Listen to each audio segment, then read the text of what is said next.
ஜாதிவாரி கணக்கெடுப்பு நடத்திருக்கு. அந்த வார்த்தையை சொல்வதற்கு முதலமைச்சர் பயப்படுறாரு. மத்திய அமைச்சர் எல்முருகன் சொல்லியிருக்காரு. சமூக நீதி என்றால் தமிழ்நாடு தான்.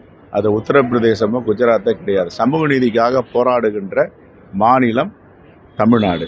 சமூக நீதிக்காக குரல் கொடுத்திருப்ப கட்சி தேசிய அளவில், மாநில அளவில் காங்கிரஸ் பேரியக்கம், திராவிட முன்னேற்ற கழகம். அதில் என்ன அச்சம் இருக்குது? நாங்கள் தொடர்ந்து சட்டப்பேரவையில் தீர்மானம் நிறைவேற்றியிருக்கோம். சட்டப்பேரவையில் பல முறை பேசியிருக்கோம். சாதிவாரி கணக்கெடுப்பு நடத்துவதற்கும் மக்கள் தொகை கணக்கெடுப்பு நடத்துவது என்ன பிரச்சனை பிஜேபின்ற கேட்டுட்ருக்கோம். இப்போ எதுக்கு 2027க்கு தள்ளி போட்டிருக்காங்க? என்ன காரணம் அப்படின்னா, அதுலேயும் அரசியல் சூழ்ச்சி இருக்குது.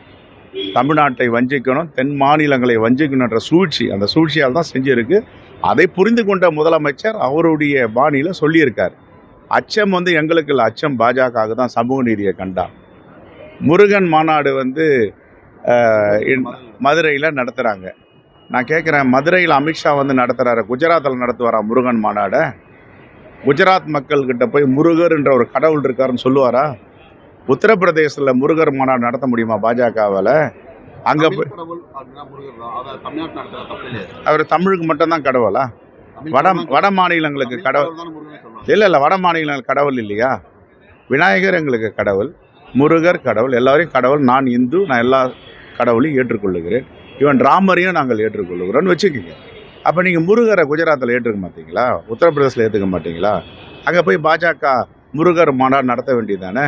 இங்கே ராமர் மாநாடு நடத்துகிறாங்கல்ல, ராமர் ஊர்வலம் நடத்துகிறாங்கல்ல தமிழ்நாட்டு மக்கள். அதை அமித்ஷா அவர்கள் குஜராத்தில் சொல்லி கொஞ்சம் முருகர் மாநாடும் நடத்துகிறோம், நீங்கள் எல்லாம் வாங்க கலந்துங்கன்னு சொல்லுங்கள். பிரித்தாலும் கொள்கை, பிரித்தாலும் சூழ்ச்சி, இதற்கு பேர் போன கட்சி பாஜகவும் RSS. தமிழக அரசே முருகர் மாநாடு நடத்திருக்கு, இந்து அறநிலையத்துறை சார்பாக நடத்திருக்கு. பாஜக நடத்துறது என்ன தவறு அப்படின்னு நாங்கள் நடத்துறதுல தவறு சரின்னு சொல்லலை. இதை கொஞ்சம் குஜராத்தில் நடத்துங்களேன்னு சொல்கிறோம். நாங்கள் நடத்துகிறோம் இல்லைங்க. நாங்கள் எல்லா கடவுளும் சரி நிகரான கடவுள், எங்களுக்கு பேதம் கிடையாதுன்னு சொல்கிறோம். உங்களுக்கே அந்த பேதம் இருக்குது. குஜராத்தில் ஒரு முருகர் மாநாடு, உத்தரப்பிரதேசில் ஒரு முருகர் மாநாடு அமித்ஷா நடத்துவாரா? இதான் என்னுடைய கேள்வி.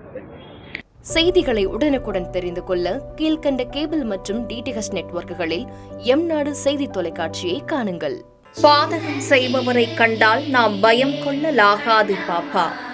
மோதி மிதித்துவிடு பாப்பா, அவர் முகத்தில் உமிழ்ந்துவிடு பாப்பா.